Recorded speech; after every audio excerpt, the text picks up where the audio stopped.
Bonjour, aujourd'hui nous allons vous présenter les cessions d'immobilisation. Dans ce cours, nous allons regarder ce qui se passe quand une entreprise cède une immobilisation. Il faudra enregistrer le produit de la vente, qui est une activité exceptionnelle pour l'entreprise, et la sortie du patrimoine de tout ce qui est relatif à cette immobilisation. Les objectifs de cette vidéo sont de savoir calculer les amortissements pratiqués jusqu'à la cession, d'en savoir en déduire la valeur nette comptable, de savoir enregistrer une cession d'IMO et de savoir également enregistrer une cession de valeur mobilière de placement. Les cessions d'immobilisation corporelle et incorporelle tout d'abord, nous allons regarder le cas général. Pour vous aider dans ce genre d'exercice, je vous conseille de tracer la ligne du temps et de placer les différents événements sur cette ligne pour bien repérer les événements, bien repérer le sens des calculs que nous allons devoir effectuer. Lors de la cession des immobilisations, 3 étapes sont nécessaires. La première étape au moment de la cession, c'est l'étape durant laquelle nous allons enregistrer la vente. Une étape à l'inventaire dans laquelle nous allons d'abord enregistrer les dotations aux amortissements jusqu'à la date de cession, puis ensuite une troisième étape, toujours à l'inventaire, durant laquelle nous allons enregistrer la sortie de l'immobilisation des comptes de l'entreprise. Étape numéro 1, la vente. Donc la vente est soumise à TVA la plupart du temps. Attention, si la TVA n'était pas déductible lors de l'achat, il n'y aura pas de TVA collectée lors de la revente. C'est parfaitement symétrique. Nous plaçons ici la date de cession de l'IMO et nous allons enregistrer à cette date-là l'écriture suivante. Donc la vente, donc produit des cessions d'éléments d'actifs, voilà le nouveau compte qu'il nous faut désormais connaître. Nous allons inscrire comme montant le prix de vente hors taxe lorsque l'immobilisation est soumise à TVA.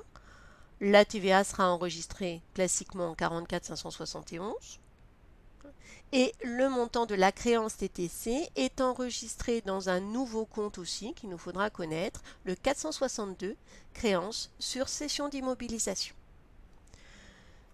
Regardons l'incidence sur les documents de synthèse.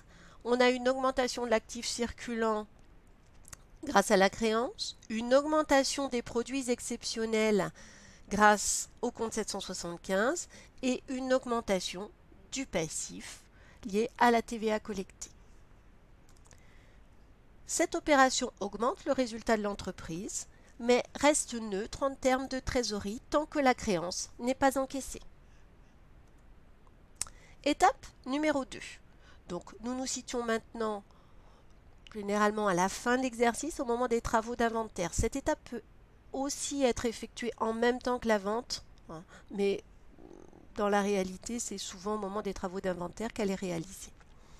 Plaçons-nous dans le cas général, c'est-à-dire dans celui où nous avons un amortissement linéaire. L'immobilisation doit être amortie jusqu'à la date de cession. Donc nous allons pratiquer un prorata temporis. Pour l'amortissement linéaire, le prorata temporis va consister à compter en nombre de jours exact la durée d'utilisation de notre bien. En dégressif, nous reviendrons sur ce cas dans la diapositive suivante. Donc pour l'instant, je ne le détaille pas. Calcul du prorata temporis en linéaire, on calcule le nombre de jours entre le début de l'exercice et la date de cession. Je regarde combien il y a de mois jusqu'au mois précédent le mois de la cession. Je multiplie par 30 et je rajoute ensuite le numéro du jour de la cession. Par exemple, si je vends le bien le 24 avril, j'ai janvier, février, mars, 3 mois, 3 fois 30, 90, plus 24 en avril, soit 114 jours ici. Pour calculer la dotation aux amortissements, je vais prendre la base, multiplié par le taux, multiplié par le nombre de jours divisé par 360. Voici l'écriture que nous allons passer en fin d'exercice, une écriture classique de dotation aux amortissements. J'inscrirai ici l'annuité que je viens de déterminer.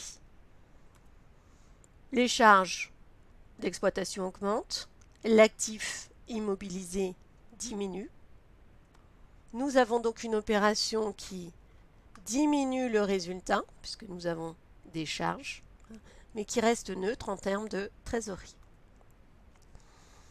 Dans le cas où nous avons affaire à un amortissement dégressif, le calcul du prorata temporis est légèrement différent. Je dois compter le nombre de mois entre le début de l'exercice et le mois précédant la session. Donc si je revends mon bien le 24 avril, je vais compter les janvier, février, mars, les 3 mois précédant le mois d'avril. Et c'est 3 sur 12 que je multiplierai par le taux de l'année en question, multiplié par la base amortissable de cette année-là. L'écriture est identique au cas précédent et les incidences en termes de résultats et de trésorerie sont parfaitement identiques, évidemment.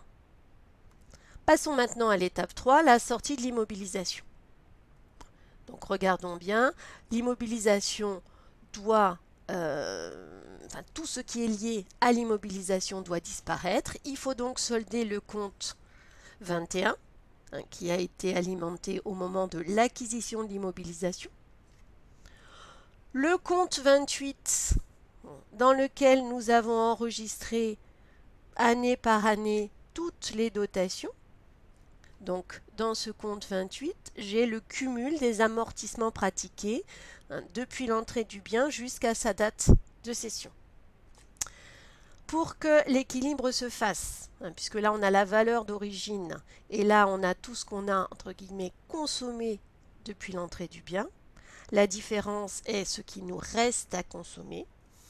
Donc on a besoin d'un troisième compte au débit pour équilibrer l'ensemble si évidemment tout n'a pas été amorti. Ce troisième compte, c'est le nouveau compte ici, le 675, donc notez la symétrie avec le 775 de tout à l'heure, qui s'appelle valeur comptable des éléments d'actifs cédés. Donc ici, dans l'écriture de sortie du patrimoine, le compte d'IMO est au crédit, le compte d'amortissement est au débit, donc ces deux comptes vont être soldés. Pour vous en convaincre, faites des contentés, c'est très très utile dans le cas des cessions d'immobilisation, de céder des contentés. Et le complément ici, ce qu'il nous reste à consommer du bien, c'est donc sa valeur nette comptable, est noté dans le compte 675. L'actif immobilisé a augmenté ici, les charges ont augmenté, ce sont des charges exceptionnelles, et l'actif immobilisé a diminué. Nous avons donc, par cette écriture, une diminution du résultat, les comptes de charges ici, et en termes de trésorerie, une opération totalement neutre. Le résultat comptable des cessions.